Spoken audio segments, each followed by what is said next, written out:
Vamos falar de educação infantil, é isso mesmo, Cláudia Tavares. Hoje é o dia da educação infantil. Tem pessoal de Pitangui, Minas Gerais, Itabira, Minas Gerais. Ontem tinha muita gente de Minas. Contagem, Niterói, Embu das Artes, São Paulo também, Pará. Deixa eu achar aqui. É tanta gente entrando ao mesmo tempo que daí vai subindo na parte de perguntas e respostas. Cuiabá, Fortaleza, Itajaí, Porto Alegre, Vitória, Manaus, Passo Fundo.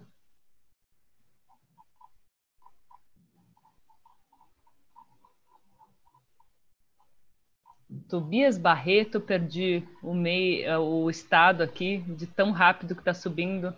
Já estamos com 1.000 participantes dentro aqui desse webinar no Zoom. Tauá, Caruaru, Floripa. Professora Lucinda de Niterói, bom dia, Lucinda. Priscila dizendo que está ansiosa, que ontem foi incrível, Calamor, eu também amei. Coronel Fabriciano, Minas Gerais. São Bernardo do Campo. Rio. Natal.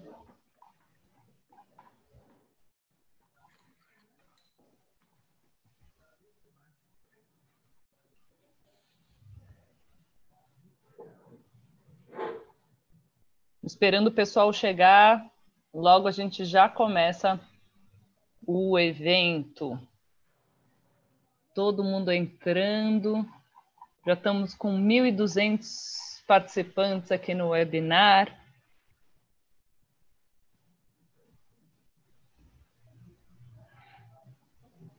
A gente já começou a transmissão para o YouTube, gente? Vocês me dão um sinal? Se deu tudo certo?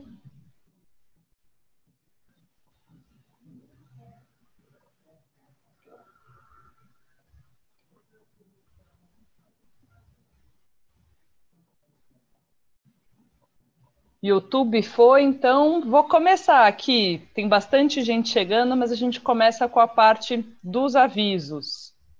Antes de mais nada, bom dia para todo mundo que está chegando agora nesse webinar.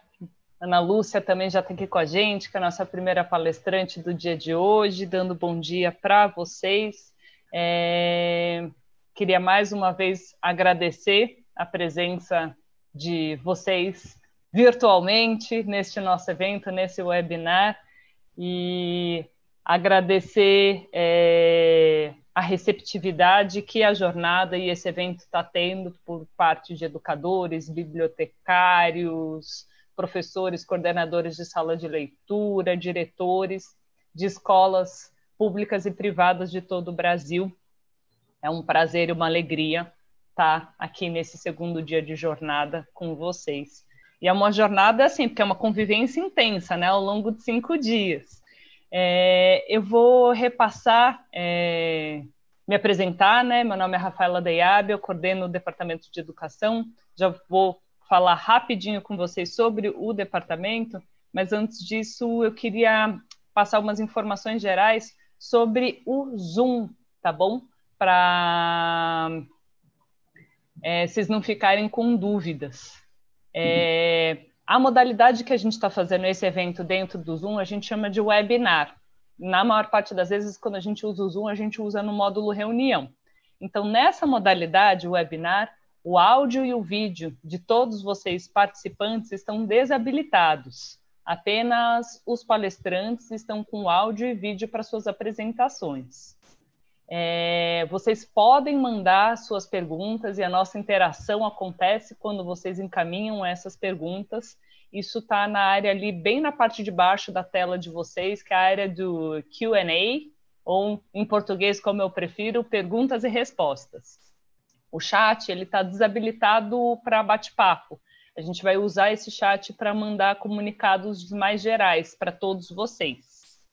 Lista de presença. Se você fez o login pelo link que você recebeu mediante a sua inscrição, esse login por esse link é a sua confirmação de presença no evento de hoje e garante o seu certificado, tá bom? A gente consegue ter o acesso a esses relatórios de que horário você logou e que horário você saiu por meio desse link. Então, se vocês estão aqui, não se preocupem. Os certificados serão emitidos por dia de participação, então é o certificado referente às horas e às mesas que aconteceram no dia de hoje, e vão ser enviados por e-mail para vocês, por e-mail que vocês cadastraram na inscrição, em até 10 dias úteis após a realização do evento. Lembrando que o certificado é assinado pela Companhia das Letras em parceria com o Instituto Avisalá, que está fazendo parte da formação aqui desta jornada. O link para sua participação nos demais dias em que você se inscreveu vai ser enviado pelo seu e-mail, como já aconteceu ontem e hoje. Todos os vídeos da jornada ficarão disponíveis no canal do YouTube, o canal Letrinhas. A gente teve um probleminha ontem no começo da transmissão pelo YouTube, mas a gente já está subindo o vídeo do começo da mesa, que não tinha ficado gravado. Mais uma vez, a gente agradece a sua participação e eu vou apresentar em um minutinho o que é o Departamento de Educação para vocês terem acesso a esses conteúdos e muitos outros que a gente está produzindo pensando em vocês, né? A Companhia das Letras é um grupo editorial que tem mais de 16 selos, então o que o Departamento de Educação faz é uma curadoria desses conteúdos que são produzidos nesses 16 selos pensando no ambiente educacional, né? E, além disso, a gente procura dar suporte para escolas da rede pública e privada de todo o Brasil. A gente tem atendimento para esses canais.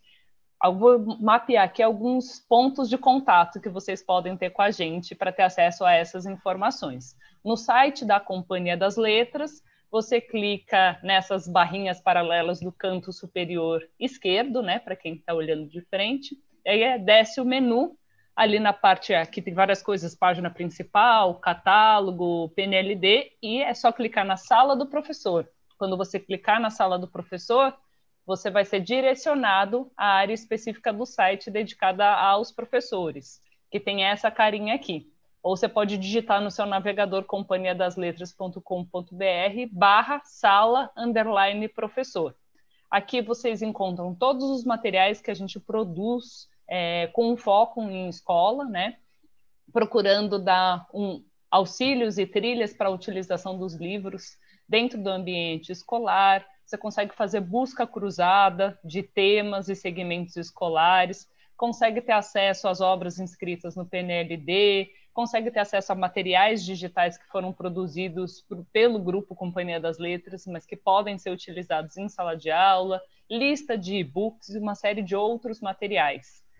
Além disso, você consegue acesso aos catálogos, né, do Grupo Companhia das Letras. A gente tem a Pequenas Área, Companhia das Letrinhas, que são, em geral, catálogos mais utilizados e pesquisados pela educação infantil e fundamental anos iniciais, e o Companhia na Escola, Isaar nas Escolas, em que a gente faz essa curadoria de vários outros selos do Grupo Companhia das Letras, que, em geral, são utilizados no fundamental anos finais e também no ensino médio.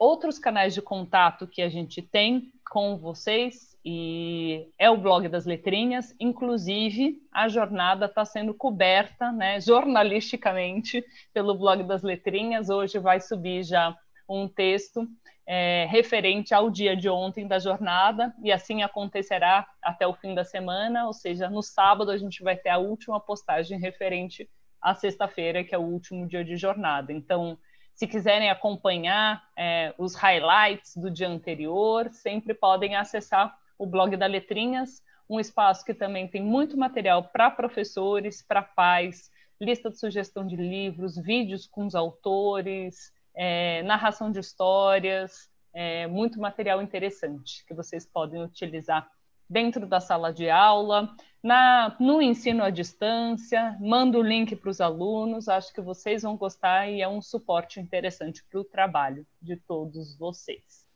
E, por fim, a gente tem canais mais diretos em que vocês podem falar com a gente. Tem o e-mail professores@companhiadasletras.com.br ou universitários@companhiadasletras.com.br. Então, você tem um projeto de leitura que você gosta muito, que dá muito certo na sua escola, compartilha com a gente vai adorar saber. Ou se não, marca a gente nas nossas redes sociais, né? No Instagram e no Facebook, @Companhia na Educação. A gente muitas vezes reposta práticas de leitura e práticas que vocês realizam e reinventam dentro da sala de aula todos os dias, nas bibliotecas, para ser uma espécie de vitrine, né, de boas práticas daquilo que vocês já realizam cotidianamente dentro das salas de aula, e mesmo do ensino à distância, como tem acontecido durante essa pandemia. Então, contem para a gente o que vocês acham interessante e os trabalhos dos quais vocês têm orgulho de executar dentro das escolas e instituições de ensino de vocês. Sem mais delongas, vou apresentar aqui a Ana Lúcia Bresciani, que a gente chama de Ana Lu. Bom dia. Ana Lúcia é do Instituto Avisalá, formadora do Instituto Avisalá, é psicóloga e mestre em psicologia da educação pela PUC de São Paulo, atua na área da formação docente e assessoria pedagógica, com especialidade em educação infantil. Ela trabalha e é formadora do Avisalá desde 2001, é professora dos cursos de graduação de pedagogia e pós-graduação em gestão pedagógica e formação em educação infantil no Instituto Superior de Educação Vera Cruz, em São Paulo, e já atuou como professora e coordenadora pedagógica em escolas particulares de São Paulo. Bom dia, bem-vinda, Ana Lu, e a palavra está com você.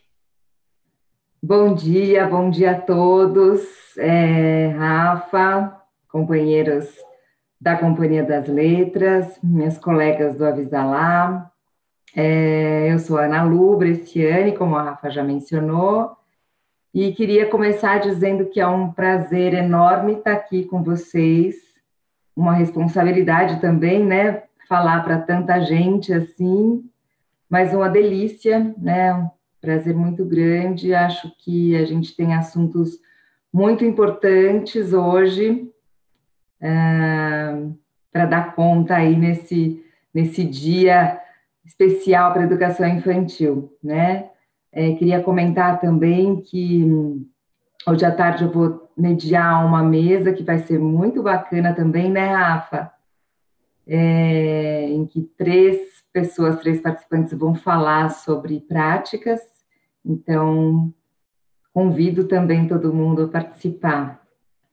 E é isso, eu queria agradecer especialmente ao Instituto Avisalá, né, que está fazendo essa parceria com a Companhia das Letras. Ontem quem já teve oportunidade, né, assistiu a Ana Carolina Carvalho, a Renata Proendorf, falando um pouquinho sobre a base, né, e um pouco sobre formação de leitor. Foi uma palestra maravilhosa, e elas também são minhas colegas do Avisalá, e a cada dia a gente vai ter uma colega nova também falando sobre cada segmento da educação. Ana Lu, antes de você começar, desculpe interromper de novo, é que eu esqueci de dar 2 avisos importantíssimos, que eu falei que hoje, que assim que eu abrisse o evento, eu ia falar quem ganhou o sorteio de ontem, e eu esqueci. Dos sortudos de ontem, o e-mail começa com Fernando Arosa 01, e a outra sortuda de ontem foi Juliana Kirchhoff Sareta. E só lembrando que quem ficar conosco até o fim desta palestra sobre BNCC e Educação Infantil concorre aos livros a serem sorteados hoje. Deixa eu ligar a minha câmera para mostrar para vocês. Livro Telefone Sem Fio, um livro-imagem do Ilan Brennan com o Renato Morricone, e o outro livro da Minha Janela, que eu não vou falar muito sobre ele, porque eu sei que a Ana Lúcia vai. Pronto, parei, desculpa a interrupção. Volta lá, desculpa. Imagina, vamos lá, vamos lá. Então, voltando, né, eu estava falando, agradecendo, né, o Avisalá, e só para situar um pouco vocês, quem não conhece, né, o Avisalá é uma OCIP, uma organização não governamental, e o foco é a formação de professores, né, a gente atua em redes públicas e também, às vezes, alguma inserção em alguma escola particular, mas normalmente é na rede pública. A gente atua também prioritariamente, majoritariamente, na educação infantil e séries iniciais do fundamental, né? Mas agora a gente também está se aventurando aos outros segmentos da educação. Então é isso, então vamos lá. Hoje nosso tema, né, vai ser ler na educação infantil, a constituição da experiência leitora da criança e de outras experiências, né? Então, é uma conversa com vocês a respeito da leitura, da formação do leitor criança, né? E as articulações possíveis com a BNCC, a Base Nacional Curricular Comum. Pode passar.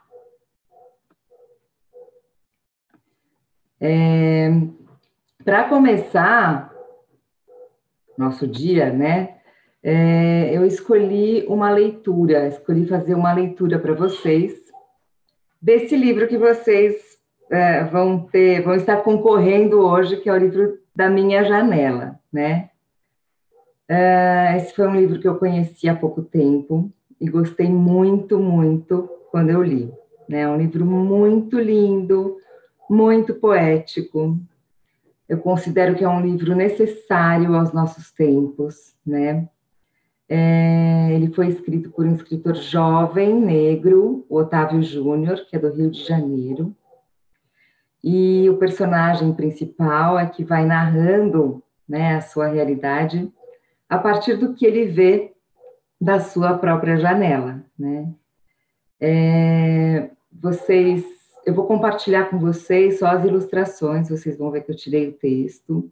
Isso foi intencional, para convidar vocês, participantes, né, a acompanharem essa leitura, apreciando as incríveis ilustrações feitas também por uma jovem autora, né, ilustradora argentina, a Vanina Starkoff, né? Então, vale a pena vocês fruírem e desfrutarem dessas imagens enquanto eu leio.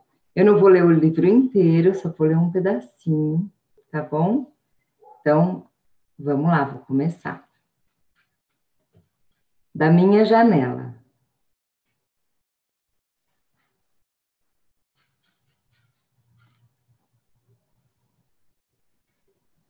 Essas são Pode ir, as Ana. iniciais do livro.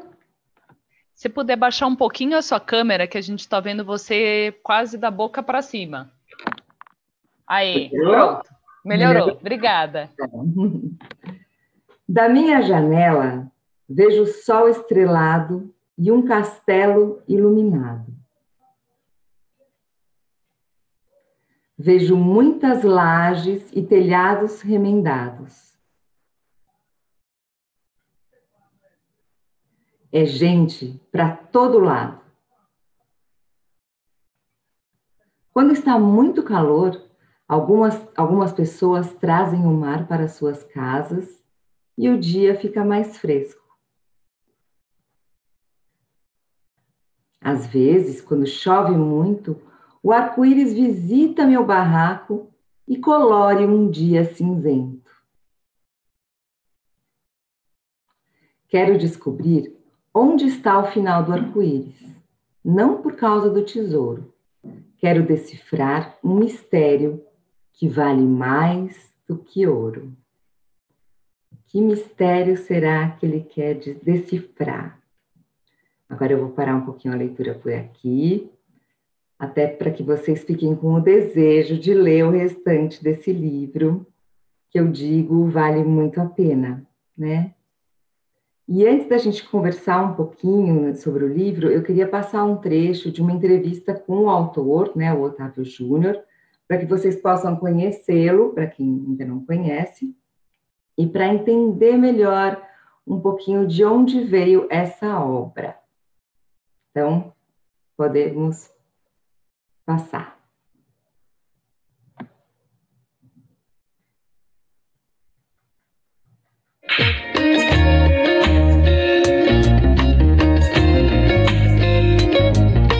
Eu sou Otávio Júnior, autor do livro Da Minha Janela, e falo um pouco da minha trajetória na literatura. Eu iniciei como promotor de leitura dos Complexos da Penha e Complexo Alemão, atuando em um projeto chamado Ler Ideias na Favela, que tinha o objetivo de democratizar o acesso à leitura nessas comunidades. Eu desenvolvi uma estratégias, na verdade várias estratégias, para aproximar o público da favela do objeto livro, e o meu desejo é que as pessoas das comunidades, elas tenham esse acesso à literatura de uma forma qualitária, de uma forma lúdica, de uma forma mágica. O primeiro contato que eu tive com a literatura foi um contato muito inusitado. Foi a partir de um livro que eu encontrei em lixão, a caminho do futebol. Estou com o livro aqui, ele se chama Dom Gaton. Esse livro mudou completamente a minha vida, ele mudou completamente o meu rumo. E depois do episódio desse livro, eu passei a frequentar bibliotecas, no primeiro momento a biblioteca escolar, depois a biblioteca do meu bairro, e passei a ser o caçador de bibliotecas na cidade do Rio de Janeiro. De tanto ler, meu desejo foi ser escritor.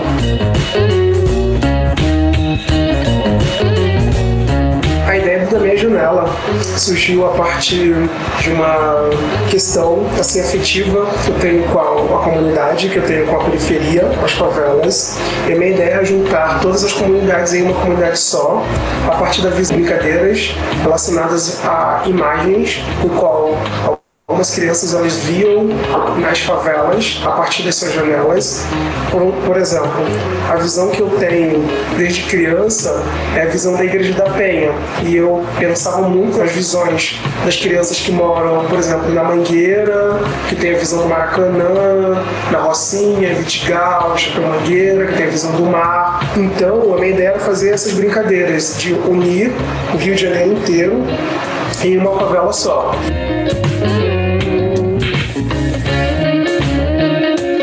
E a escolha da ilustradora, da Vanina, é uma visão de ilustração de uma pessoa de fora, assim, até mesmo do Brasil. Ou seja, uma visão nova das favelas, né? Com um colorido mágico, com imagens assim, super ricas em detalhes, em coloridos. A Vanina, ela conseguiu traduzir em belas imagens o meu desejo.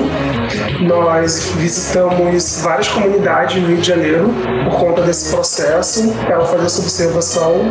Nós conversamos com muitas pessoas, né, das favelas, né, com promotores de leitura, com mediadores de leitura, com crianças, com bibliotecários que atuam em bibliotecas das favelas. E o resultado do livro está aí. Está belíssimo. Ela teve toda uma liberdade para poder desenvolver as suas belas ilustrações.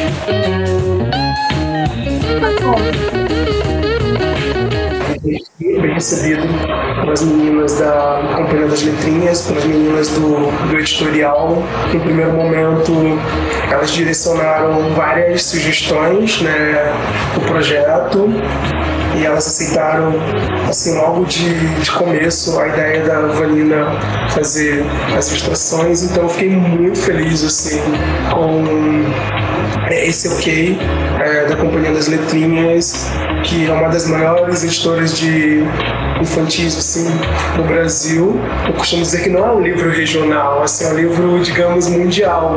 Porque quando eu falo de infância, né, eu falo sobretudo da infância que está ali na favela, mas a infância, ela é uma infância mundial. Criança é criança em todos os lugares assim, do mundo, né? Assim, diferentemente das suas tradições, mas criança é criança em todo lugar do mundo. Eu fico assim, bem contente do livro poder sair das esferas assim, de Rio de Janeiro, né? Tá circulando por todo o território nacional.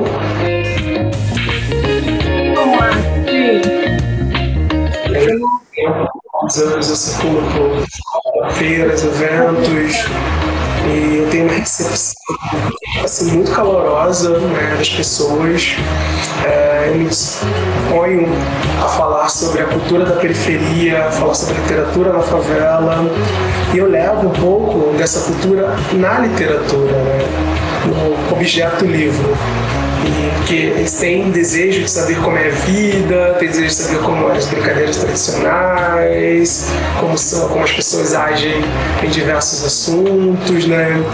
Bom, divulgadores desse meu grande e querido Brasil, fico à disposição de todos vocês para falar sobre o mundo da minha janela, para falar sobre o processo de criação e elaboração desse livro. Nós falamos de sonhos, nós falamos de desejos, nós falamos de encantamento, a partir da literatura, a partir das visões, né?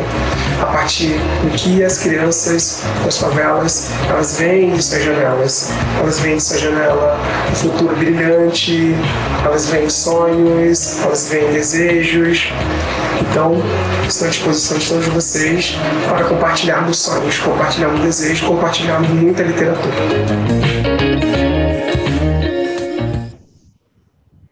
É isso aí.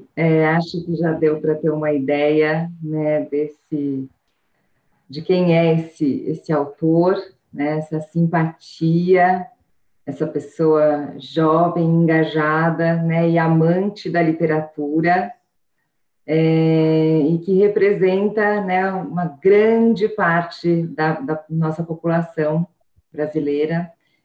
Então, esse é um dos motivos pelo qual eu acho esse livro necessário, né? Muito importante que todos conheçam o Otávio e divulguem, né, sua produção, seu trabalho. A seguir, pode passar, vocês veem aqui uma fotinho, né, da Vanina, que é a ilustradora, que eu falei para vocês, e que ele comentou também, né? E aí, queria conversar um pouquinho com vocês sobre esse trecho, né? Por que eu resolvi ler esse trechinho, né? Por que eu disse que esse livro é necessário, eu resolvi abrir lendo esse trechinho? Primeiro, lógico, para começar o nosso encontro de um jeito mais bonito, um jeito mais simpático, né? Eu achei que seria um bom jeito de dar início às nossas reflexões de hoje. E eu queria começar pensando um pouquinho junto com vocês, porque esse é um bom livro, né? A princípio, porque ele, de forma muito poética, muito bonita, ele vai abordando inúmeras questões da nossa realidade social e econômica, sem romantizar a realidade, né? Ele traz diversos olhares possíveis sobre a realidade, deixando até mais poética, mais embelezada, mas sem romantizar, né? Sem tirar a verdade dessa realidade. Traz a questão da representatividade, né? Primeiro porque foi escrito por um autor negro, e traz um protagonista negro, né? E convida o leitor a olhar e a conversar com a diversidade em seus diversos aspectos, né? Além disso, é um texto que articula bem com o momento que a gente está vivendo atualmente, né? Esse contexto de pandemia, abrindo 1000 camadas de reflexão, né? Quando ele convida a gente a olhar das nossas janelas faz a gente pensar, né? O que a gente vê olhando das nossas janelas, encerrados em casa como a gente está, né? Quais as possibilidades que a gente tem de abrir janelas, né? E de olhar mesmo para fora, olhar para o mundo. Outra coisa é a ilustração, né? Que também é feita de 1000 camadas, muitos recortes, colagens, sobreposições, cores, contrastes de luz, né? Que vão representando justamente essas várias faces da favela, né? Acho que, além de tudo, é uma composição esteticamente, né, muito bonita, né? E também vai convidando a gente a olhar de diferentes pontos de vista, né? Então, de dentro da favela, de fora da favela, né? Outra coisa, né? Um livro para a infância, né? Dedicado à infância, mas ele é para todas as idades, na verdade. Um bom livro, ele é sempre para todas as idades, né? A gente percebe que é um livro construído com cuidado, né? Que considera de verdade a inteligência das crianças, a capacidade delas de fruir a leitura, né? Sem simplificar a linguagem, sem simplificar a temática, embora seja um texto muito acessível, né, a elas, mas considera as crianças como um interlocutor capaz, né, um interlocutor que pode pensar junto, criar imagens, né, construir essas imagens junto com o autor, né, dialogar com o autor, com os autores, no caso. Então, são esses motivos que eu considero esse um bom livro, um ótimo livro, né, e um livro necessário, um livro muito atual e necessário para todos que trabalham com educação infantil e, enfim, em todas as idades. Espero que vocês tenham gostado do livro. Muitos comentários no chat, Ana Lu, falando que a leitura foi linda, que em tempos de pandemia as nossas janelas são as nossas telas para olhar para o mundo e ter acesso ao mundo. Muito interessante a fala do Otávio Júnior, o Sidney dizendo que conhece o Otávio Júnior, privilegiado que conhece o autor, falando da beleza das ilustrações, imagens relacionadas à realidade. Uma professora aqui do Rio, que eu perdi o nome, porque são tantas mensagens que chegam, falando que seria super interessante um trabalho com as crianças da rede pública do Rio de Janeiro com esse livro, que vivem essa realidade cotidianamente, se verem representadas com tanta poesia dentro dos livros. Isso mesmo, merece de verdade. Então, fica aí nossa dica e nossa homenagem também, né, aos autores. Obrigada, Rafa. Então, vamos lá? Agora, gente, eu queria passar com vocês rapidamente, né, alguns slides sobre a BNCC, sobre a base, principalmente para aqueles que não acompanharam a mesa de ontem, né, com as meninas, com a Ana Carolina e com a Renata. Elas já trataram um pouco desse assunto, mas eu vou focar um pouquinho mais na educação infantil, contextualizar um pouco historicamente e falar um pouquinho de como é que a base está organizada, estruturada para esse segmento, tá? Então, em primeiro lugar, queria destacar, né, esse fato, né, de que a primeira vez na história, né, do Brasil que a gente tem uma base nacional comum curricular, né, que explicita claramente, né, direitos de aprendizagem e objetivos de aprendizagem e desenvolvimento essenciais, fundamentais para todas as crianças, né? Então, isso é uma forma da gente começar a trabalhar na perspectiva da equidade, né? Partir de um ponto, mesmo que seja mínimo, né? Mas partir de um ponto comum, né? Olhar essas crianças da perspectiva dos seus direitos, né? E de possíveis aprendizagens, né? Que podem colaborar para o seu desenvolvimento. Pode seguir. Então, a base, só para lembrar, né, que ela não nasceu de uma hora para outra, do nada, né? Ela está sendo imaginada, idealizada há muito tempo, né? Então, se a gente for lá na Constituição de 88, né, aquele documento já previa a criação de uma base nacional comum, assim como na LDB, em 96, antes até, né, da Constituição, também aparecia, né, uma demanda, né, já previa que seria necessária a construção de uma base comum. Depois, em 2009 a 2012, né, com a elaboração das diretrizes curriculares nacionais para a educação básica e para a educação infantil, né, também já se pensava, já se falava, né, em orientar os currículos, mas ainda sem fixar, né, as aprendizagens, ainda sem explicitar quais seriam esses objetivos, né. E aí, no Plano Nacional de Educação, que foi em 2014, 4 das 20 metas propostas pelo plano apontavam a necessidade da definição de uma base curricular comum, né? Então, é algo que está sendo idealizado, né, há muito tempo e foi, né, elaborado a muitas mãos, né? Então, o MEC, em 2015, reuniu, né, um grupo de assessores e especialistas que debateram em consulta pública e elaboraram, né, 3 versões da base, né? Até que em 2017, no final de 2017, saiu a 4ª versão, né? Depois de muito debate, muito palpite, enfim, muitas idas e vindas, foi aprovada essa última versão da base. E que é isso? Revela um pouco dessa diversidade também de olhares para a educação,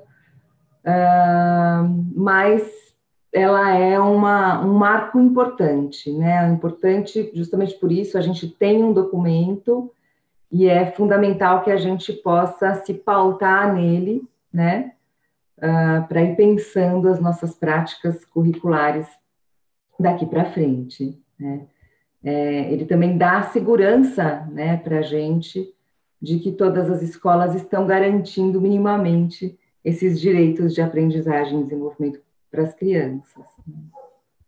Seguindo, então, é bom que fique claro, né, que que o propósito da base é definir esses direitos e objetivos de aprendizagem mínimo das crianças, né,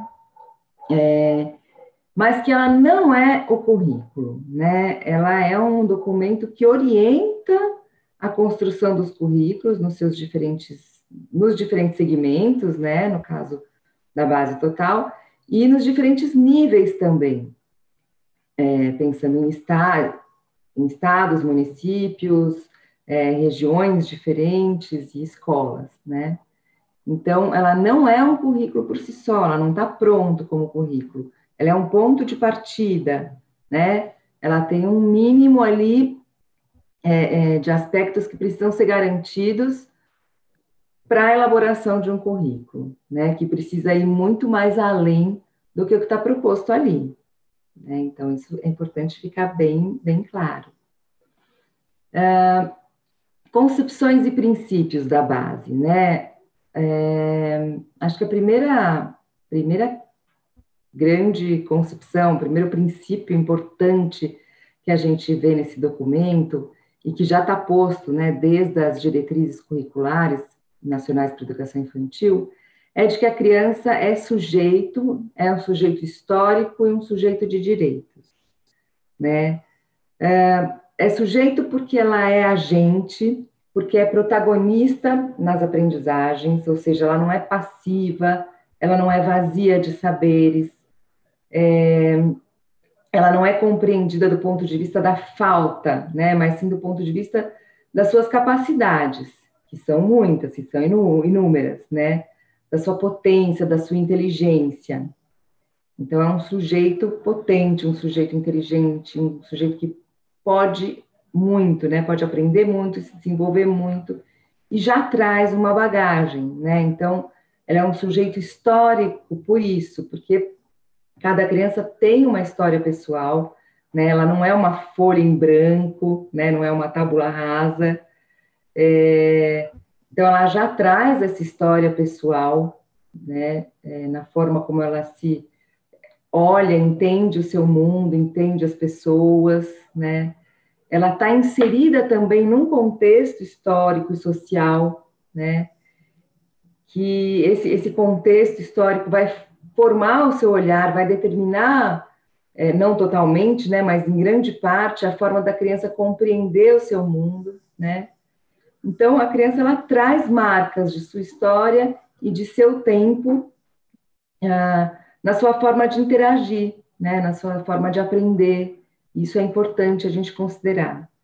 E a criança é um sujeito de direitos, né? É considerada um cidadão, mesmo não podendo ser responsabilizada por todas as suas ações, né? Ela tem direitos e esses direitos precisam ser assegurados pelos adultos, né? Ela é um sujeito que participa da cultura e produz cultura, né? Ou seja, toda a ação da criança é transformadora.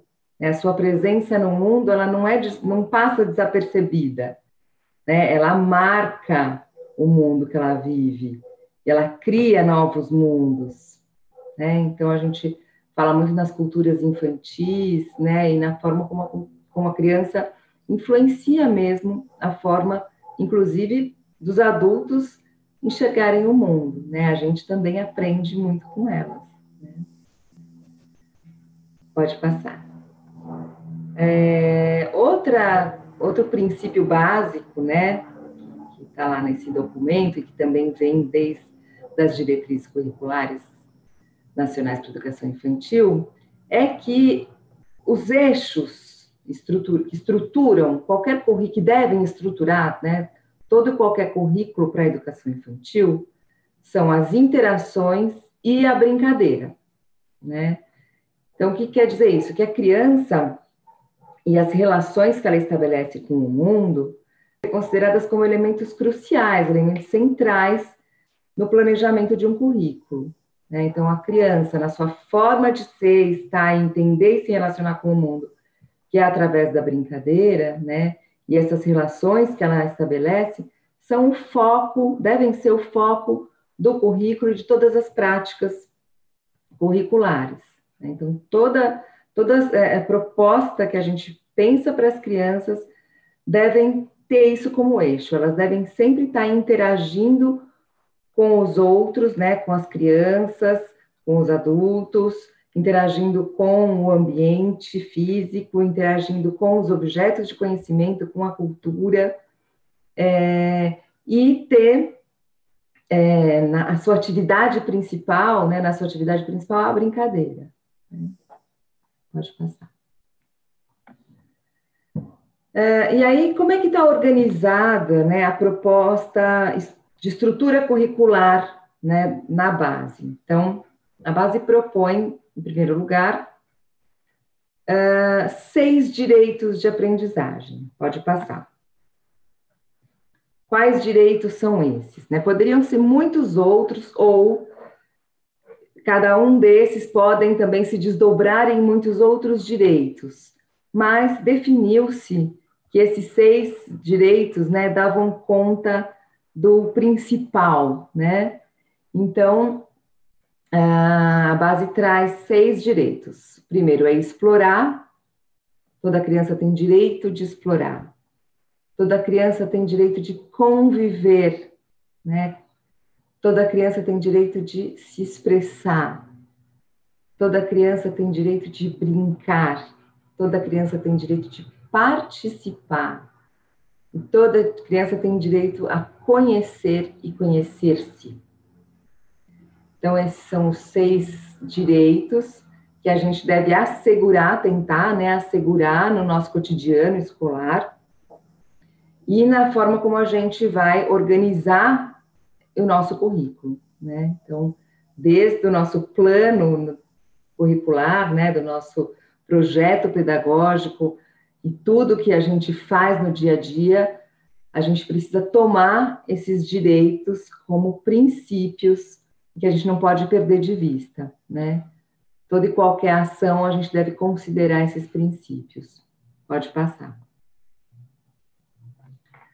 Então, a partir desses 6 direitos, né, a base propõe, então, uma organização curricular estruturada não por áreas de conhecimento, mas por campos de experiências, né? Esse é o grande diferencial da base para a educação infantil, que propõe uma estrutura curricular em campos de experiência. Então, são 5 campos de experiências, a partir dos quais são definidos alguns objetivos de aprendizagem e desenvolvimento. Então, vamos lá, vamos ver quais são os 5 campos de experiência. Então, o primeiro deles é o eu, o outro e o nós. O segundo é o corpo, gestos e movimento. O terceiro, escuta, fala, pensamento, imaginação. Quarto, traços, sons, cores e formas. Espaços, tempos, quantidades, relações e transformações. Mas olhando aqui, né, olhando para esses títulos dos campos de experiência, eu faço alguma relação com os campos de saber, com as áreas de conhecimento. Sim, elas estão relacionadas, né, aos objetos da cultura, ao patrimônio cultural, aos campos, às áreas de conhecimento. Elas têm relação, até porque essas coisas continuam existindo no mundo, né? O que se propõe é que no planejamento curricular, a gente não estruture, né, o dia a dia, o cotidiano das crianças por meio dessas áreas, né, mas considerando campos de experiência, né, possibilidades de experiência partindo desse conhecimento, desses saberes culturalmente construídos, tá? Pode seguir.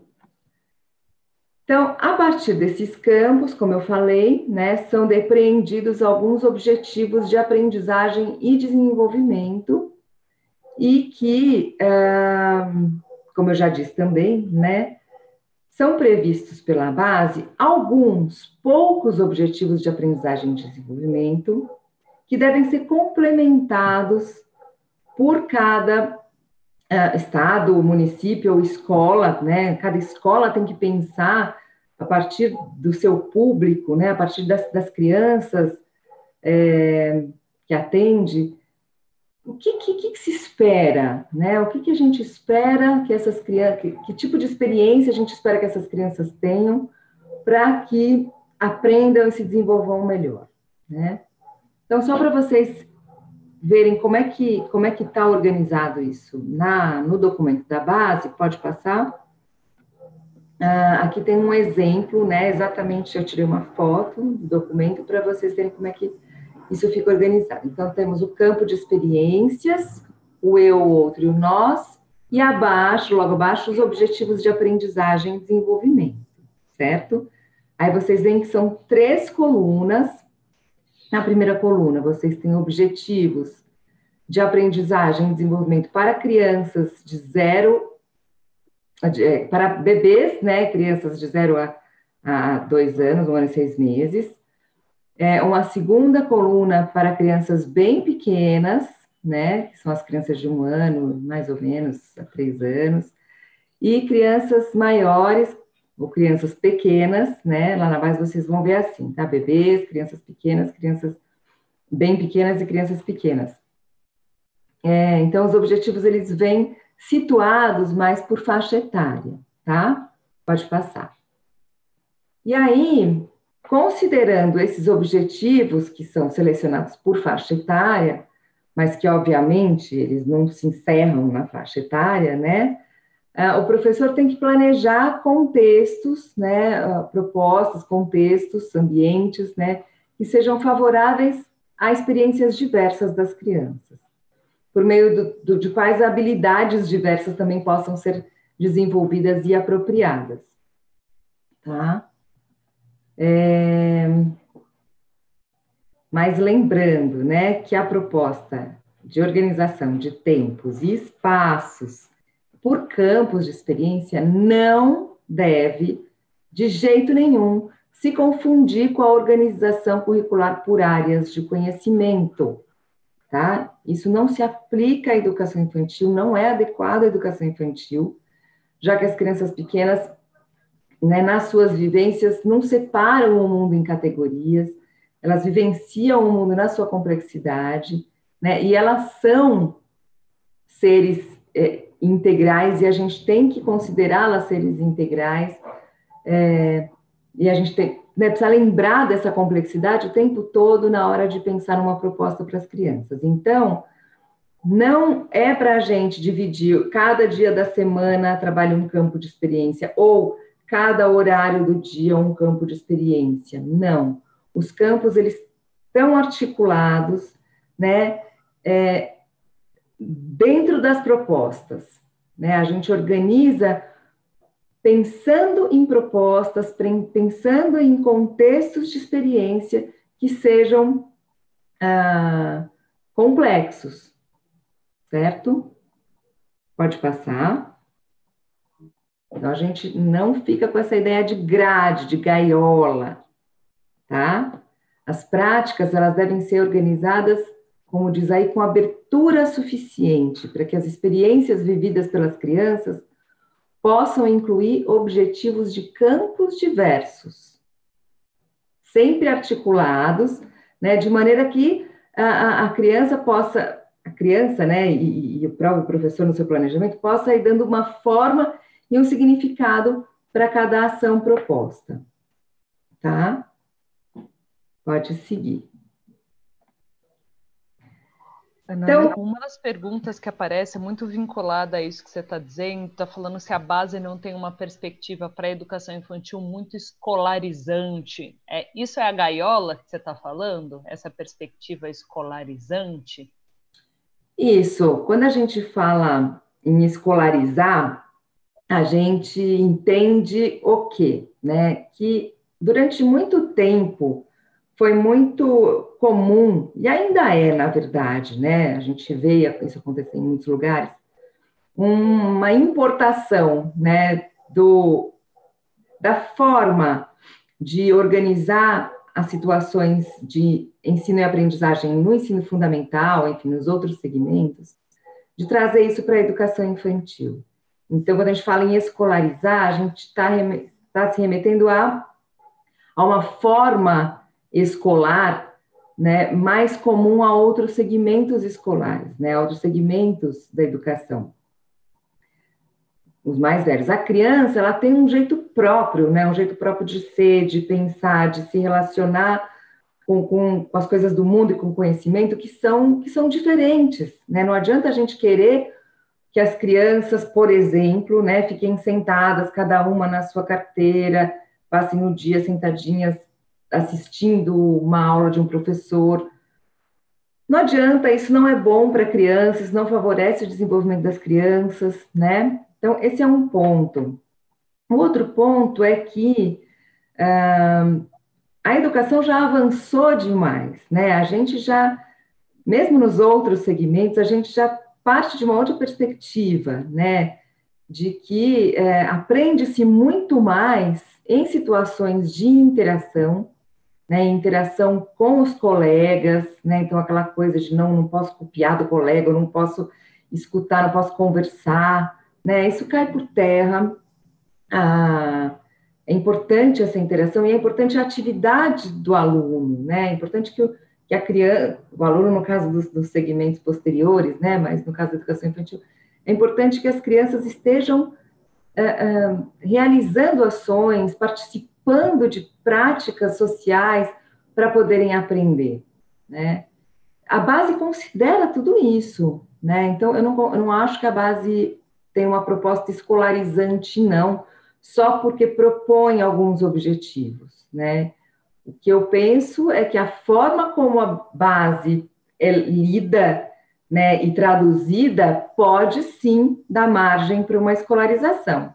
Então, se a escola entender que é para organizar, né, o dia pelos campos de experiência, ou, né, vai tomando objetivos de forma isolada para aplicar atividades, né, como se diz, aí sim a gente pode estar escolarizando demais, né, e fugindo dessa perspectiva mais interacionista de educação, né? Então é isso, tem a ver com essa gaiola, né, mas tem a ver com essa perspectiva, esse olhar para como se aprende, como se ensina também, certo? Perfeito, obrigada. Ótimo. Agora eu vou falar um pouquinho, retomar algumas coisinhas também que já foram ditas ontem, mas de forma bem rápida, sobre a concepção de leitura e formação do leitor, que é trazida também pela base e um pouquinho do que a gente acredita, do que a gente defende, né? Para depois a gente poder fazer as articulações entre essas ideias com a base e para as práticas mesmo, tá?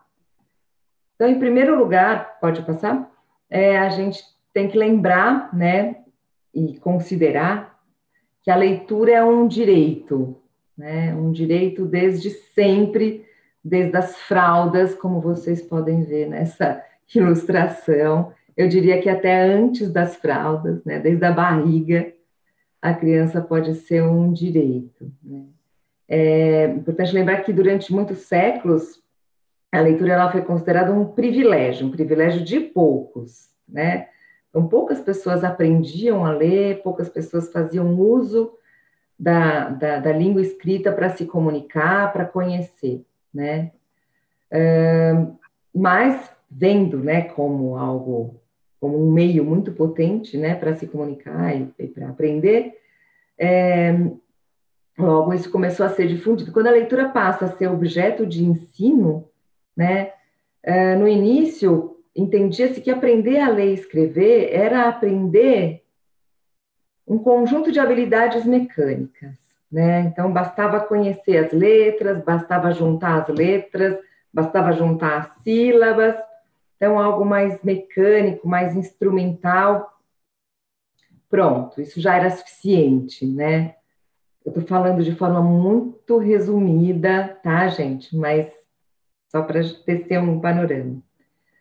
Aí, depois, a partir, né, do olhar da psicologia, né, o desenvolvimento da psicologia, um olhar mais psicológico para essas ações de aprendizagem, para a aprendizagem da criança, a gente começa a perceber, né, e compreender a leitura não só do ponto de vista instrumental, mas também como possibilidade das pessoas compartilharem, né, compartilhar sentidos sobre a vida, compartilhar visões de mundo, né, e com isso, né, com esse compartilhamento, com essas trocas, poder enriquecer a sua própria subjetividade. Então, uma perspectiva mais individual, né, de que quando eu leio, eu me enriqueço, né. Até a gente chegar à concepção mais atual, né, e que a gente acredita muito, de que a leitura, de enxergar, né, de tomar a leitura como práticas sociais e culturais, né, leitura e a escrita, e práticas que são fundamentais para se viver em sociedade, né. Se a gente pensar atualmente, quem não sabe ler e escrever está fora, né, da grande maioria das práticas sociais, né, não tem acesso a uma das janelas mais importantes, né, para relacionar-se com o mundo, né. Então, o que a gente entende, né, considerando essas que ler e escrever são práticas sociais, a gente entende que o que deve ser aprendido desde muito cedo é a participar dessas práticas sociais, né, Então, a gente deve não inserir, porque né, a gente já está inserido no mundo, né? No mundo letrado, a gente já está imerso nessa cultura, mas é justamente poder ajudar as crianças e adultos, né? Porque a gente vai desenvolvendo isso ao longo da vida, como se relacionar com essas práticas, né? A diferenciar essas práticas e a fazer uso da linguagem nessas diferentes situações de leitura e escrita, né? Então, considerando tudo isso, né? A leitura, hoje, ela é tomada como um direito de todo mundo, de todos, né? Todos e todas, em qualquer idade, né? Em qualquer classe social. E, então, primeiramente por isso, porque ninguém vive quase hoje em sociedade sem a linguagem escrita, né? E depois por quê? Porque a leitura alimenta a nossa imaginação, né? Tudo que é humano foi construído antes pela nossa imaginação, foi imaginado, foi pensado, né?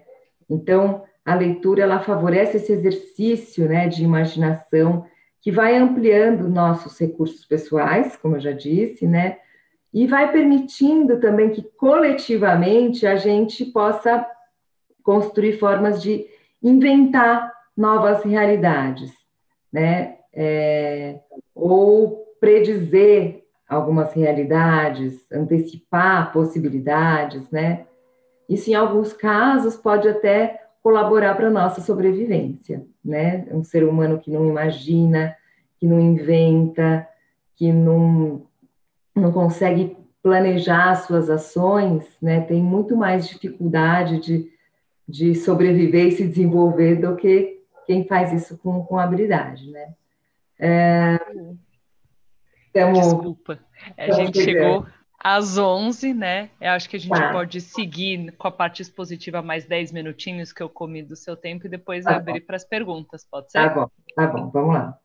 Além disso, né, a leitura estimula esse exercício de alteridade, coloca a gente no lugar das outras pessoas, contribui para o nosso desenvolvimento, para o nosso repertório linguístico, né? Então, por tudo isso, a leitura precisa ser considerada um direito, né?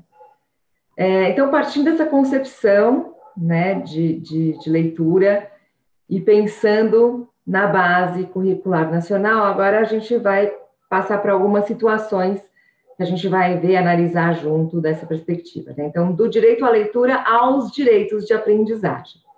Então, para começar, vamos ver rapidamente um videozinho pequenininho, curtinho, de uma situação que foi tirada do programa Diretrizes em Ação, desse vídeo 1, né, do programa Diretrizes em Ação. Então, que é um programa que foi organizado pelo Instituto Avisalá, tá, em parceria com o MEC, para justamente divulgar as diretrizes, na época das diretrizes. Então, vamos ver um...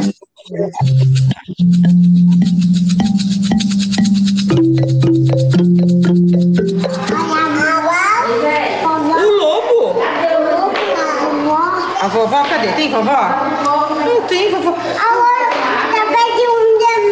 Olha o olho do Chapeuzinho Vermelho, tá virado assim, ó. E agora? Quem é esse? O caçador. Vai pegar o lobo mau. Não é? Vai pegar o lobo mau. O cachorro. Uau, é o cachorro. Ai, a pirata. Será que é um pirata? Olha a pirata. O pirata falando. Olha o outro pirata. Pirata da perna de pau. Olha isso. É um mergulhador. É boi de laçar. Boi de laçar? O boi. Uma corda. O boi foge, aí vejam que o boi foge, aí vão falar lá no matador com o cavalo, uma corda pra ir laçar o boi. Olha que legal. Eu lacei o boi lá no... Ah, você laçou um boi no interior para colocar uma vacina no boi. Aí a gente coloca um sal na boca dele e coloca um remédio. Vou fazer uma farinhada, vou chamar o Kawasaki. Vou fazer uma farinhada, vou chamar o Kawasaki. É muito importante estabelecer uma relação... Gente, é para parar o vídeo, por favor. Desculpa, pessoal. O vídeo ficou ligado. Era só para a gente ver aquela ceninha, né? Aquela ceninha da história, onde a gente vê a Edi Fonseca, que é uma das nossas colegas formadoras do Instituto Avisalá também, lendo junto com as crianças esse livro. Então, bom, a gente pode avaliar, analisar uma situação, ou todas as situações escolares, tomando como marco, tomando como base, né, os marcos trazidos pela BNCC. Mas a gente também deve, na verdade, considerar esses marcos quando a gente vai planejar situações novas com as crianças, né? Agora, a gente só vai olhar para o que já aconteceu. Se a gente, então, olha, essa pequena cena, né? Ceninha de nada. O que a gente já consegue identificar nessa cena, né? Primeiramente, né? Ela me remete a esses dois direitos de aprendizagem. Então, conviver e explorar. Por quê, né?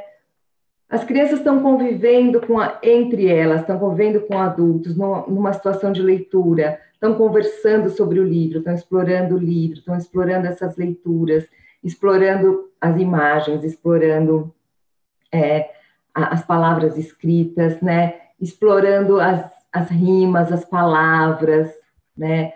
Se assombrando, se emocionando, né? Então, dependendo da forma como essas situações são planejadas e são desenvolvidas, elas podem ser situações riquíssimas de convivência, de troca, de conversa, de descobertas conjuntas. Pode passar. Se a gente toma, então a gente partiu dos direitos de aprendizagem, né? Se a gente toma os campos de experiência como uma referência, a gente já pode identificar de cara, né, que numa situação de leitura como essa, vários campos de referências são abertos, né, já que as leituras, elas são mesmo oportunidades das crianças e dos adultos viverem essas experiências de naturezas diferentes, né, de muitas qualidades. Então, os direitos e a proposta de estrutura curricular é a grande sacada da BNCC, por isso, né, porque convoca os professores pensarem de forma mais integral na criança, né, e planejar essas propostas de forma mais significativa para elas, que não fragmentem nem o conhecimento e nem os modos da criança de agir, que é dentro dessa complexidade que eu já comentei com vocês, né. Além de dar mais liberdade para que cada criança possa agir da sua própria maneira, né? Trazer essas suas histórias pessoais, enfim, expõe as suas necessidades, então é importante a gente olhar para isso também, quem é essa criança, dar a oportunidade das crianças acionarem os seus saberes, estabelecer uma relação mais genuína também com aquilo que se apresenta a ela, né? Então, aqui eu busquei selecionar para vocês, né, alguns campos de experiência, alguns objetivos, então, relativos a esses campos, né, e que podem estar ligados a uma situação como essa que a gente acabou de ver, né. Então, vamos lá. Então, o eu, o outro e o nós, com certeza, está garantido nessa situação, né, porque as crianças estão interagindo, estão construindo formas de interação. O campo escuta, fala, pensamento e imaginação está assegurado, né, na medida, e esse objetivo, né, de demonstrar interesse, atenção, ouvir a leitura, ele está assegurado nessa situação, que as crianças estão sendo acolhidas, né, estão sendo convidadas a fazer essa leitura junto com o professor. O campo corpo, gestos e movimentos também está assegurado nessa situação, né. Mas vejam, né, é super importante a gente lembrar que a BNCC aponta para a gente um mínimo de objetivos, que na maioria das vezes não é suficiente para dar conta das necessidades de aprendizagem das crianças e nem das situações, da riqueza que as situações de leitura proporcionam para a gente, né? Para a gente, porque não é só para as crianças que proporciona, é para os adultos também, né? Então, essa microcena que a gente viu aponta para outras coisas importantes que é importante a gente considerar, né? Sobre as situações de leitura com os bebês e com as crianças, né? Então, a primeira é que ler para as crianças desde bebê é criar oportunidades de interação e brincadeira com elas e entre elas, de aproximação e de estabelecimento de vínculos, tá? Então, a gente tem que pensar nisso, considerar isso quando a gente vai pensar e desenvolver a situação de leitura com as crianças. Ler para ela não significa querer antecipar a aprendizagem, que essa é uma questão, né, grande, que muitas pessoas têm. Poxa, mas para que tanto livro, para que tanta leitura, para que antecipar a alfabetização? Não é antecipar a alfabetização, né? Mas tampouco se trata de ensinar nomes das coisas, cores, né? Então, a gente tem aqueles livros que só tem os nomes das coisas, nomes das cores, que são feitos para isso, né? Existem muitas outras aprendizagens em jogo, né? Então, ela não tem a leitura, ela não está para isso, né? Assim, para ensinar aprendizagem ou antecipar, mas mais para viver essas experiências, né? Além disso, pode ser uma grande oportunidade, para criar experiências estéticas que colaborem para o desenvolvimento da sensibilidade, da criatividade, da imaginação, para todos que participam da situação. Então, nós, quando lemos no início do encontro um trecho do livro, nós todos nos envolvemos numa situação, numa experiência estética, né, que colabora para a gente pensar o mundo de um jeito diferente, olhar o mundo de um jeito diferente. Rafa, eu posso ir mais um pouco? 5 minutinhos, tá bom? Tá bom, então só vou falar de mais uma situação e a gente parte para as questões, tá? Então, esse é um ponto que eu queria abordar. Outra questão tem a ver com esta fala do Gianni Rodari, tá? Então, uma citação aí do Gianni Rodari, que fala: definir o livro como um brinquedo não significa de modo algum faltar com o respeito em relação a ele, mas sim retirá-lo da biblioteca para colocá-lo no meio da vida, para que seja um objeto da vida e um instrumento de vida, né? A gente fala, pode passar, a gente fala em experiências estéticas, e por que não falar do livro como uma possibilidade de experiência lúdica, né? Ler também pode ser uma grande oportunidade de brincadeira estabelecida com a criança, né? Uma forma do adulto se relacionar com a criança, estabelecer uma brincadeira. O livro ele não precisa estar associado à seriedade, né? A todos juntos, fazendo a leitura, quietinhos, né? Aliás, isso, como eu já disse, não vale a pena com as crianças. As crianças leem com o corpo inteiro, né? Com todos os seus sentidos. Então, os livros para as crianças são brinquedos, né? E as crianças podem fazer com esses livros o que elas quiserem, como elas fazem com os seus brinquedos.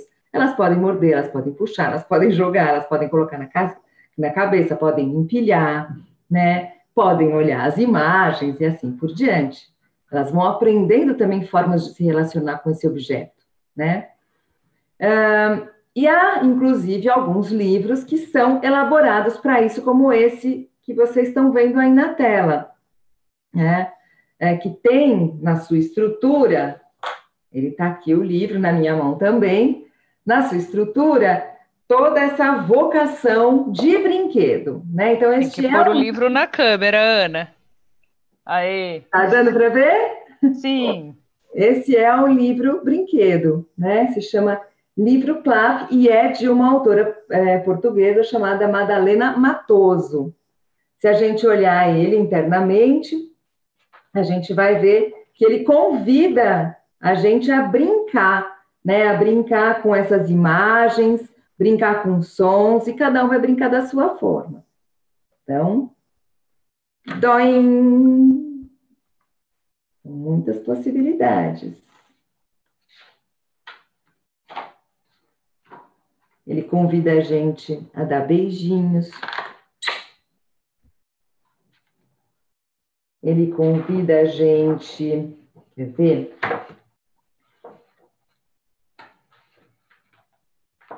Tem uma parte aqui que eu queria mostrar. Convida a gente a tocar instrumentos. Fim, fom, fim, fom, fim, fom. Levanta um pouquinho o livro. Aí. Ele convida a gente a voar como uma borboleta.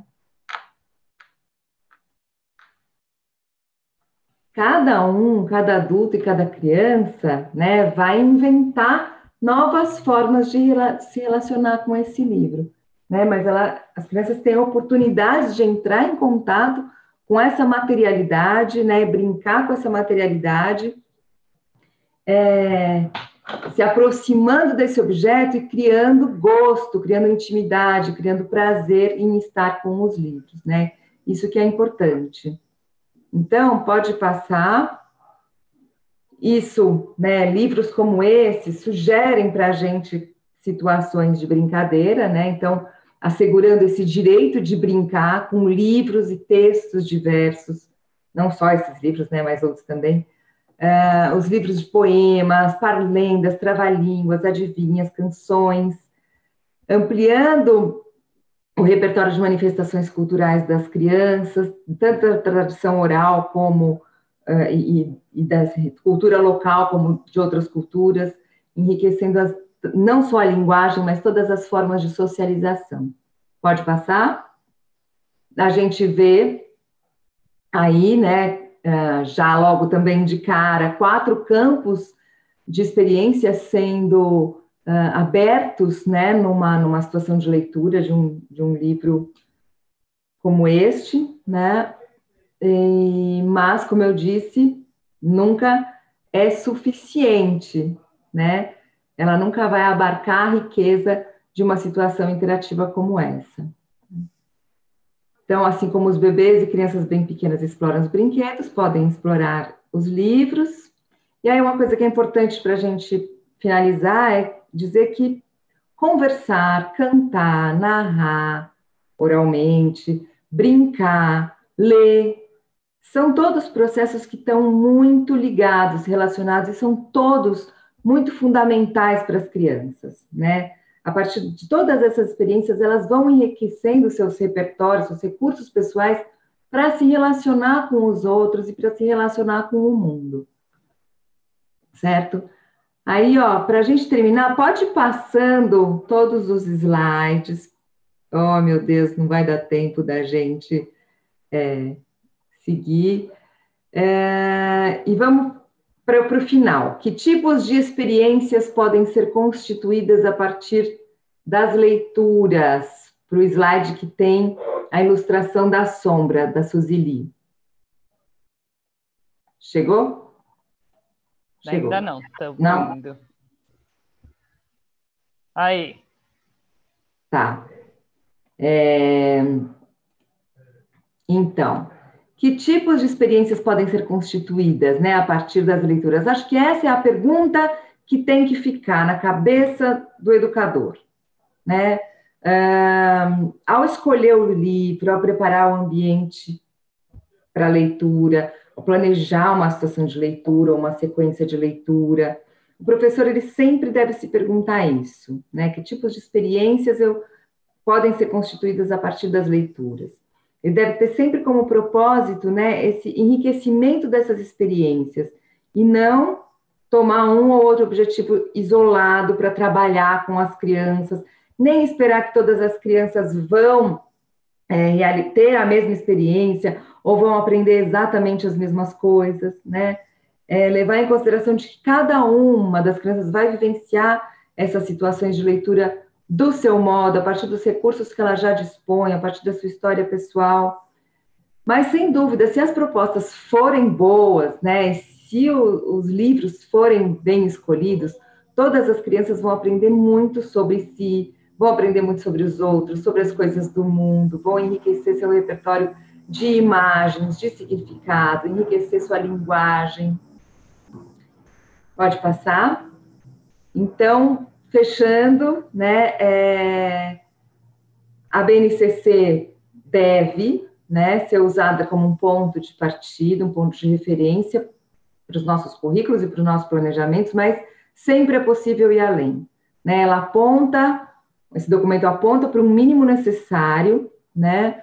Mas as crianças podem muito mais, né? Quando os livros são bons, as leituras possibilitam inúmeras experiências, todas igualmente importantes na formação do sujeito e do leitor. E os bons livros e as leituras são portas de entrada para o mundo em toda a sua diversidade e riqueza. E é importante a gente explorar e aprender a como desfrutar de toda essa sua potencialidade. Então, por enquanto, era esse o meu recado. E agora a gente pode ir para as perguntas.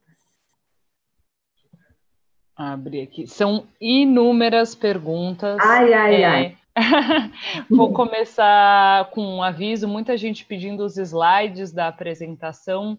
A gente não compartilha os slides porque a apresentação inteira está sendo compartilhada com vocês e está sendo gravada e vai ficar disponível para consultas futuras de vocês no canal do Letrinhas com Z, do YouTube da Letrinhas com Z.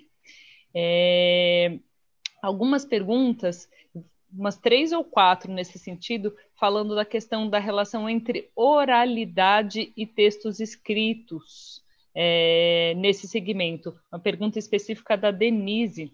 Durante a formação foi falado sobre os eixos de oralidade, leitura e escrita, mas ao ler a BNCC, percebi que eles eram os eixos e não consegui identificar os eixos linkados a esses eixos. Vocês podem falar um pouquinho disso? É a pergunta dela.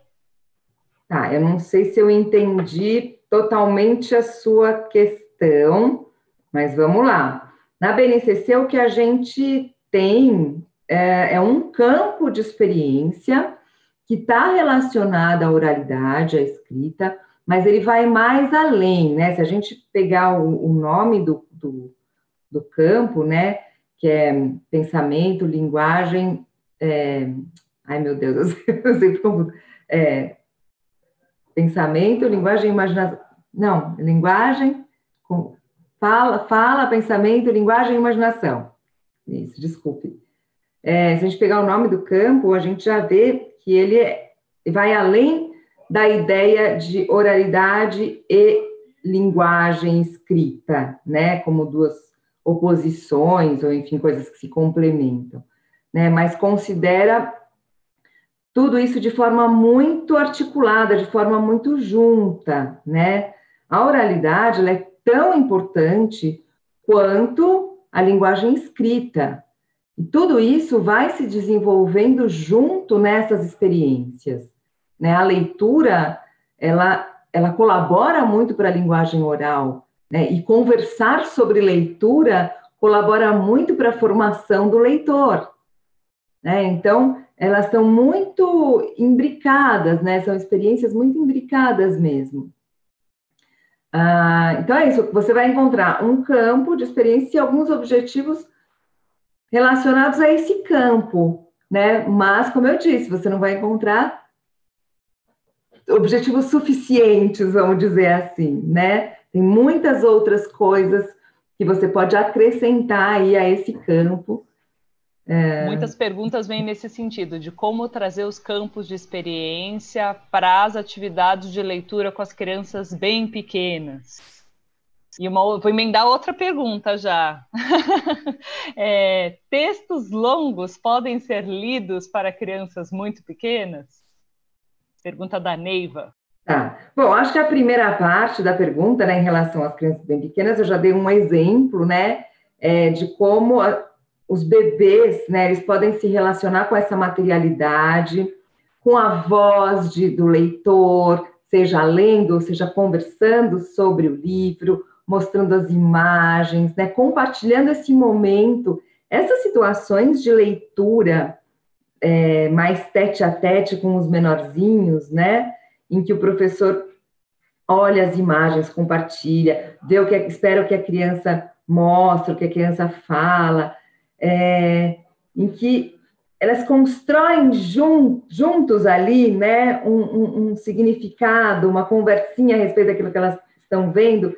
Isso é o mais rico, isso é o mais importante da leitura, né, para as crianças, é aproximar mesmo, é criar esses vínculos, né, seja do adulto com a criança, da criança com outra criança. Então o livro serve como um mediador aí dessas relações, seja da criança com o próprio livro, né, e com o conteúdo desse livro.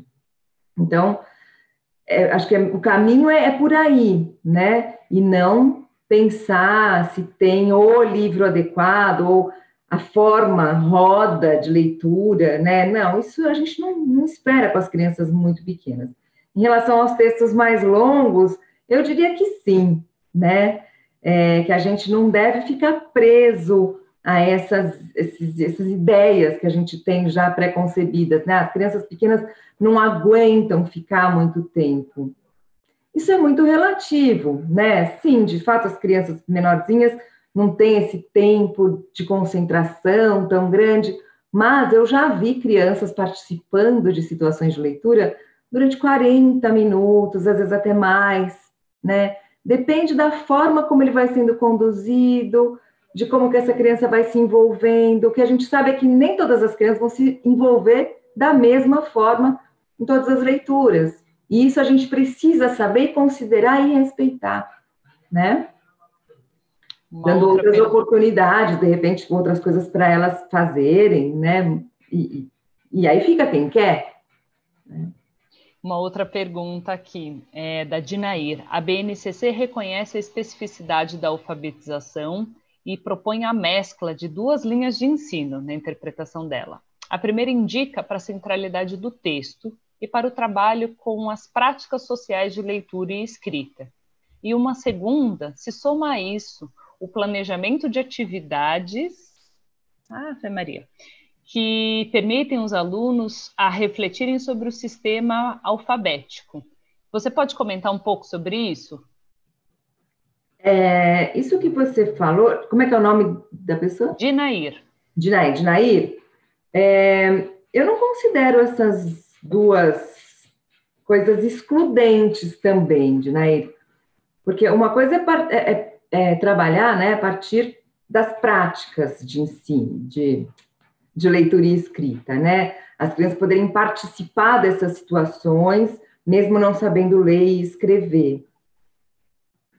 Mas, quando elas participam dessas práticas, é inevitável que elas se perguntem sobre o sistema de escrita. É inevitável que elas se perguntem sobre as letras, né? Sobre esse funcionamento. E por que não a gente dar respostas às suas perguntas, né? Isso não quer dizer que a gente queira que as crianças se alfabetizem antes do tempo, mas, na medida em que as crianças têm esse contato, e esse contato tem que ser frequente, tem que ser cotidiano, é inevitável que as perguntas surjam, que as hipóteses surjam, e que elas acabem aprendendo muitas coisas sobre a língua escrita também. Eu não sei se eu te entendi, mas é isso, não vejo como excludentes, né, essas 2 perspectivas, essas 2 coisas que você mencionou. Ana Lu, algumas perguntas vieram no sentido sobre o como brincar com os livros, mas daí é morder, é rasgar, a gente não perde os livros assim. E a Elani, bibliotecária de escolar infantil, comentou aqui.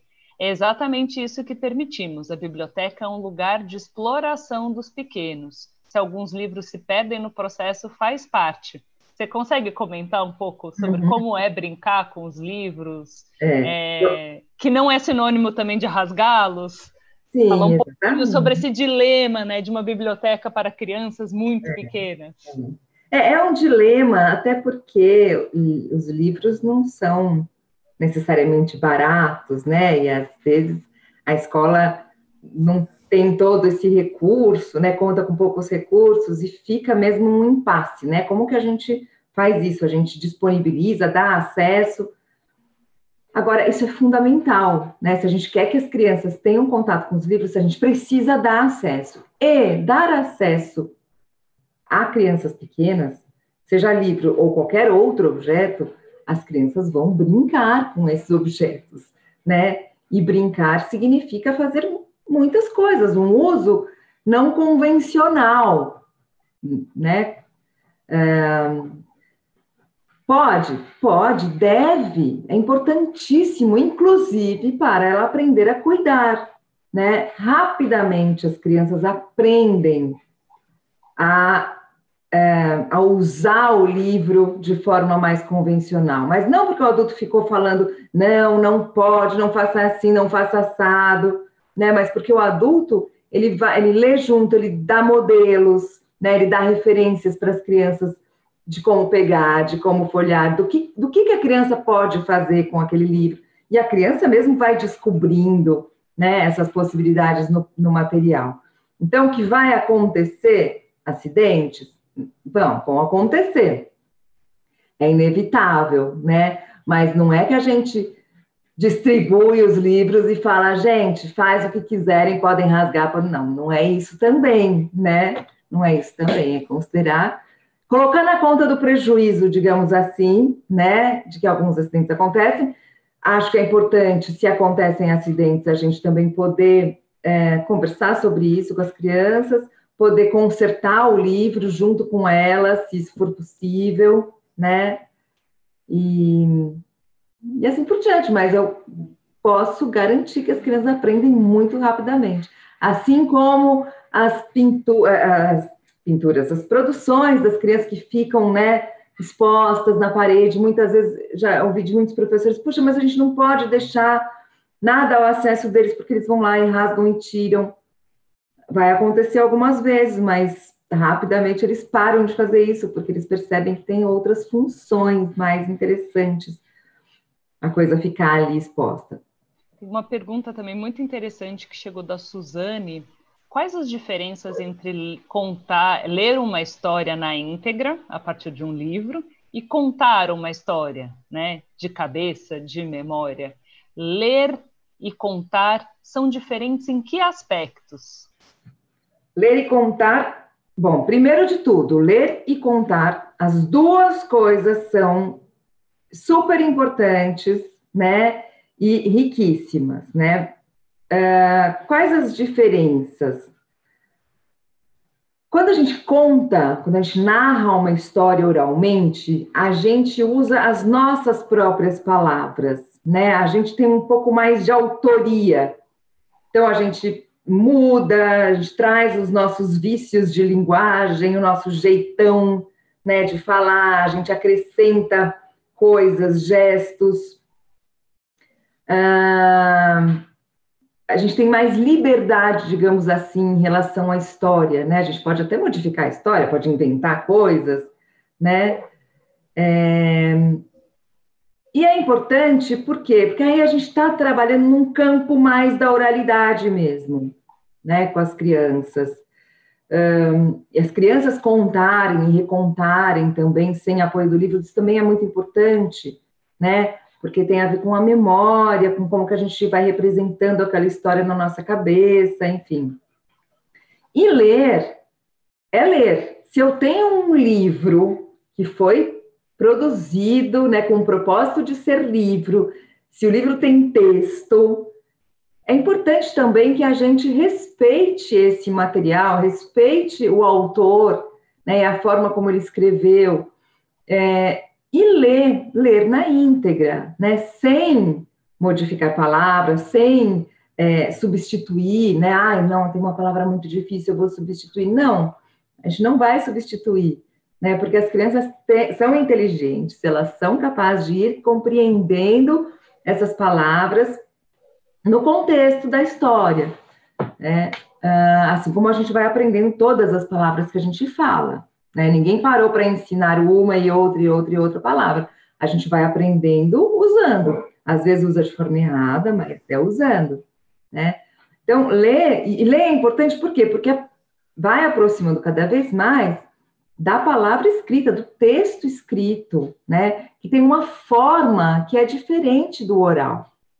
Né? Tem características próprias o texto escrito. né? Então, mesmo que a gente não queira alfabetizar, a gente já vai aproximando dessa forma escrita da língua, né? Da linguagem mais formal, enfim. Respondi? Acho que sim. Tem algumas perguntas mais de cunho mais prático, pedindo indicações de obras para terceiro e quarto ano. Gente, lembrem que no início da fala eu apresentei o site, a Sala do Professor. Lá você consegue fazer busca por tema e por segmento escolar, de sugestões da editora, e a gente sempre conversa com os especialistas para fazer essas indicações. E amanhã a conversa vai ser sobre séries iniciais, não vai? Vai ser séries iniciais, isso. Mas estavam perguntando aqui, ó, 3 e 4 anos. Estavam perguntando muitas indicações. Não é terceiro e quarto, achei que fosse terceiro e quarto ano.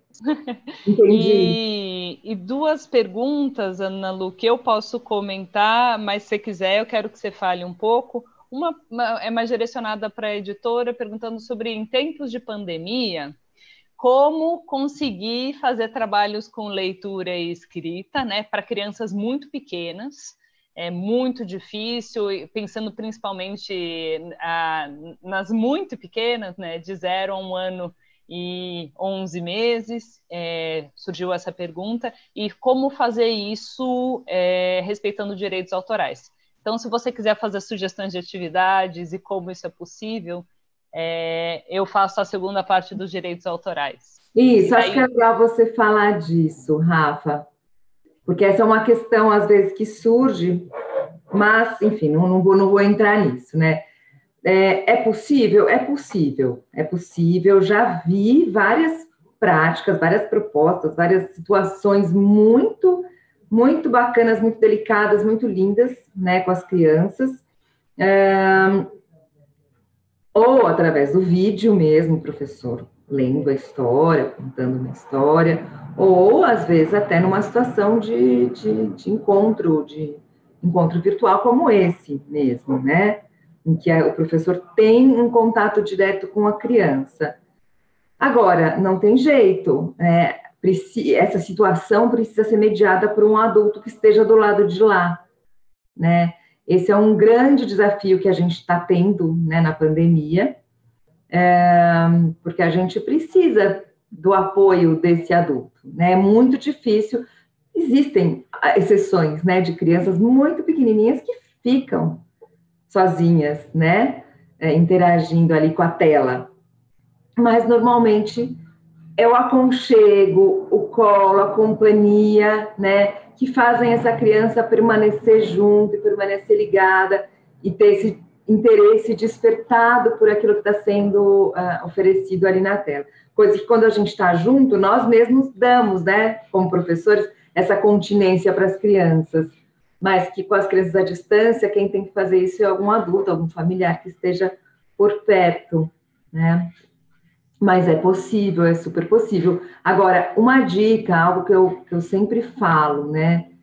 É importante a gente não fazer uma apresentação, um vídeo, como se a gente estivesse falando para a TV, né? É importante a gente sempre lembrar quem são aqueles sujeitos que estão ali do outro lado, né? Quem são aquelas crianças, as crianças da sua sala, né? Da sua turma, né? E chamá-las pelo nome, falar com elas, conversar, interagir, né? Então, aqueles princípios lá do início, que a gente viu lá no início da BNCC, que a base, né, de todas as propostas devem ser a interação e a brincadeira, nessas situações à distância, né, a gente também mantém esses princípios. Né? Então, sempre buscar essa interlocução, essa interação. Acho que esse é um desafio bom. Lembrando que a gente já está chegando ao fim e que teremos o sorteio, assim que terminar a mesa, dessas 2 obras que foram comentadas durante a explanação da Ana Lúcia, o telefone sem fio, e na minha janela, está de ponta cabeça, ai meu Deus.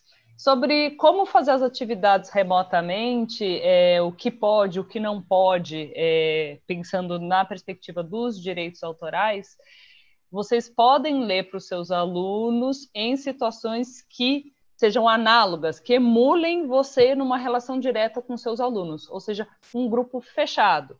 Então, postar o vídeo de você lendo para os seus alunos ou dentro de um ambiente virtual fechado, isso pode ser feito, porque é uma sala de aula fechada.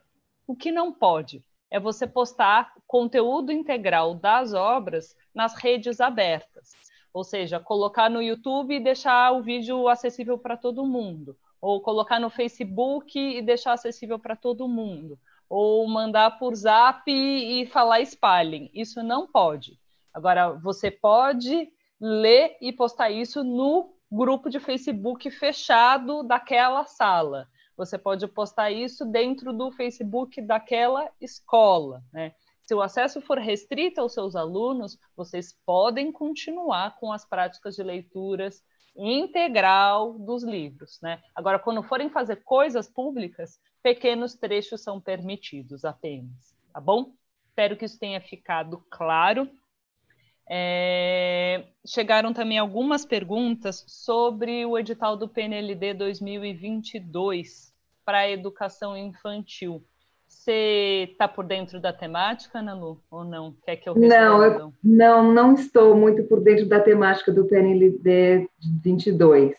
Eu acho que vai um pouco no sentido dos comentários que você fez sobre uma preparação para a alfabetização quase, né? E a própria inserção do livro didático dentro da educação infantil.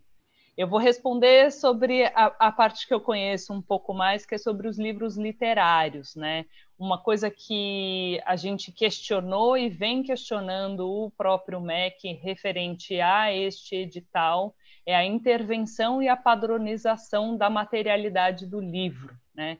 Como a Ana Lúcia deixou muito clara na exposição, enquanto editores, a gente pensa na materialidade do livro de modo a fazer com que a relação entre texto e imagem e o próprio objeto livro sejam expressivos e comuniquem sentidos. E o edital prevê formatos fixos para os livros de educação infantil, papel fixo específico, quantidades de texto por página, cor do texto. Então, isso a gente tem questionado muito nos fóruns em que a gente pode ocupar. E a gente espera que a comunidade escolar, os próprios professores, também questionem para que a gente consiga ter sempre os melhores livros com a melhor qualidade sendo ofertado nas escolas públicas e nas privadas de todo o Brasil. Tá bom?